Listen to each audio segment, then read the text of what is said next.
آیا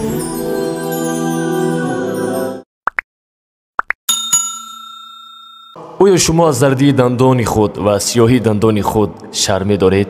غمگین نباشید.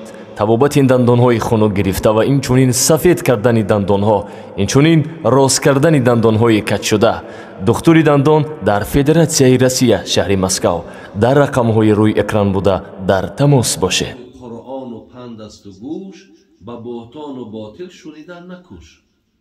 البته شیخ سعدی را الله رحمت کنه، زبانهای ما را برای ما معرفی میکند که این زبان برای شکرگزاری آمده، این برای کلمه نیک، کلمه حق گفتن آمده.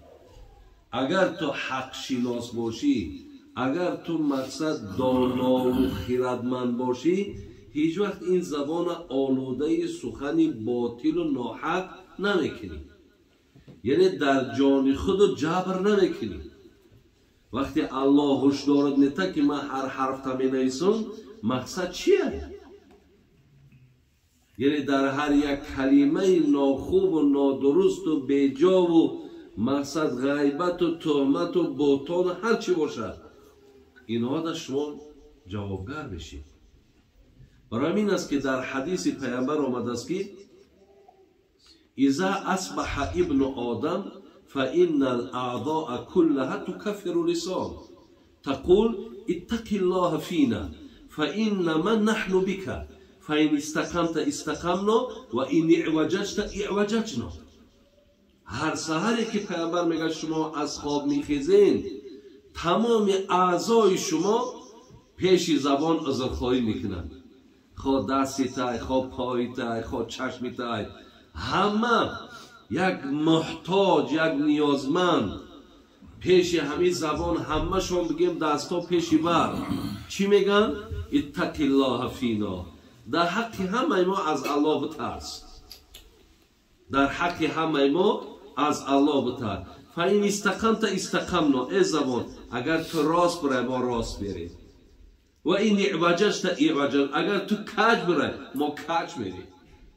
یعنی هر چی میشه من پشتی تو میشه، هر چی بدی و خوبیه که به سر ما میاد ای پشتی تو میآید.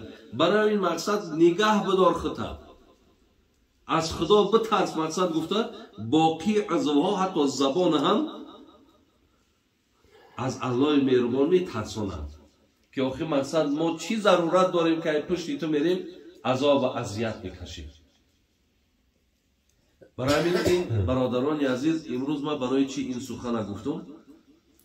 بسیار اگر اهمیت داده باشین، هر کی و هر چی بسیار میگیم امروز. اون چیزی که به ضرر جانمون هست به اهمیتی میکنیم بخدا.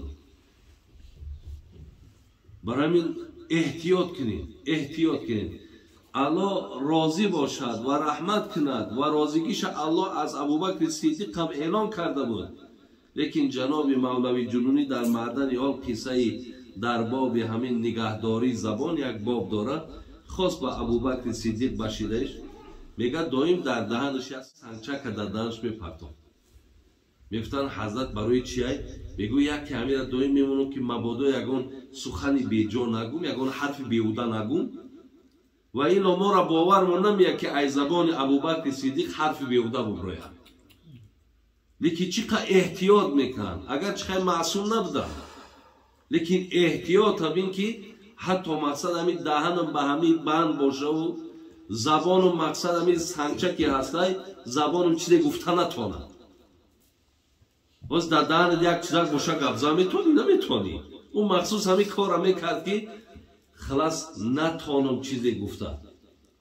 حالا که ما وقتی این زبانه که در دهنمون اداره کن نتونیم برادران، این اشاره های آیت قرآن باشد، حدیث های پیامبر نازنین باشد، اگه جانمون در جبر نمونه. پیامبر میگو من یزمن لی ما بین لحیی و ما بین رجلی از من له الجنه. اگر تو کفیل شوی که من زبان و قطعی بین پام نگه میدارم، اینها را پاک نگه میدارم، هم بین پام را هم زبان را، منم ضامن که تو جنت میاد. تو زامین شا، تو در همین مثال همین زمانتی که میگیری، در همین عهدی که با من میکنی، همین تو استوار باش، منم استوارم که تو داخل جنت میشه. برادرای عزیز و گرامی، این وعده هست. اگر ما همین را از عهدش ببراییم، این سخن پیامبر گرامی تا یک سخنی نیست که بگیم استوار نباشه. خدا کنه برادران این توفیق همه شما را نصیب گردونه و همیشه هر جا که هم نشستیم مقصد به هر یک حرفی که به ضرر جان مونه، خب به ضرر مثال به هر پهلوی ضررناکی داشته باشد زبان را احتیاط کنده، زیرا که همینه برادران عزیز که حاصل همینه که ما را به هر جای میبره. در درآمدگاه همین کلا پیش حکومت ده بلند تا که زگیر تنوجه یک باقی کلان شد، تا یک دراز نویسندگی بود ای شاهنامه فردوسی خیرتمند باش و به آزار باش، زبان را همیشه نگهدار باش. همین در درآمد پیش همون حکومت شهری کلاب ده همین بود. یکی بسیار معنای بلند میداره، اشاره خوب. همین بگیم شاعرای ما هم بیچاره همه مراجعت از همین حدیث و آیت کردن که شعرشون این لذت کیفیت داره، میخوانی لذت میبری. علاقبت هممون به خیر و بازم در خاندان دادر ما دینمت خداوند فیض برکات چرا زیر آفت و بلا را دور گردانه، در امرش و در جانش و در کارش بازم برار و برکت یک ایدین صراط المستقیم صراط الذین غیر المغضوب علیهم. خدای مهربان گفت به همین جوان گفت توفیق عطا کن. خدایا همه وسواس و همه راه بد و همه گمانهای بدی که می آدم داره ای قلبش بیرون کن. معریخا میگم به خدا قسم یک نفر شید که با صدها شاگرد داشت، صدها شاگرد داشت. برای ما هم دعاگوی برادرای عزیز که خدای مهربان هدایت کنه. این نعمت هدایت بسیار نعمت بزرگ است آخی، زیرا که الله که پرده کنه نفر در دنیا دست به زنا بزنه. و خدای مهربان قسم اگر شما حال اینها را در کتاب بخونین و شما جدی اگر به همین گپ خدا و رسول باور داشته باشین، خیلی دیگر نمیدونم اینا مثال شما چقدر قبول میکرده باشین که وقتی در روز قیامت یا در آتش جهنم وقتی زناکار جای کنن و آب نوشاکیش همون زرداوی همون بگیم که زنهایی را که در دنیا زنا کردگی خب از او زرداو میگیرن، از فرج او زرداو بیرون میشود، بگیم در ظرفا پر میشود، دستش دمیتن خراک شمیه. خدا پرده کنه برادر عزیز. بسیار یک کاری بده، والله بسیار کاری بده. پیامبر میگه که از زنا یورث الفقر، دیر نگذشته زنا شما را بانکرات میکنه. مالدار هم باشی خداوند برکت مال تام میگیره، اگر برکت مال تام نگیره برکت عمر تام میگیره و همین کار زیشت پشت با پشت همه تام خیلی میری، اولاد با اولاد میشه میکردم.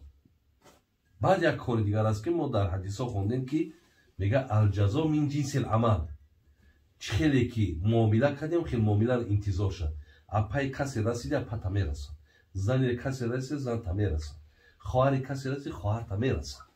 میگه این دنیا همه معاملهش. برای همین برادران عزیز و گرامی بازی کم ترک خیلی امکانیت ها فراهم شدگی یکی ایجاد آزی ای همه رولی زور چی میبازه؟ ترس خدا بسیار رولی زور میبازه. ترس خدا نمیگذاره که تو در همین راه ها قدم بزنی. برای همین برادرای عزیز من گمانی بد ندارم در راست هیچ کدام شما. من چیزی را که از برای خدا هست رسونده استم که از همین کارها دور باشی، نمازهاتون را ترک نکنید، زیرا تا نمازی دیگه شما نمیدونید مرده یا زنده. میگه شیخ سعدی میگه شخصی همه شب بر سری بیمار گریست، یک جورکش میگه جوره را خبرگیری رفت، یک جوره را خبرگیری اومد دید که احوالش بعده هم خیلی دیدش گفته ایمین برا گفت مسئله جورمون جدا میشیم. شخصی همه شب بر سری بیمار گریست. شبی درست برای گریه کرد چون روز بیامد بیمرد و بیمار بیزیست.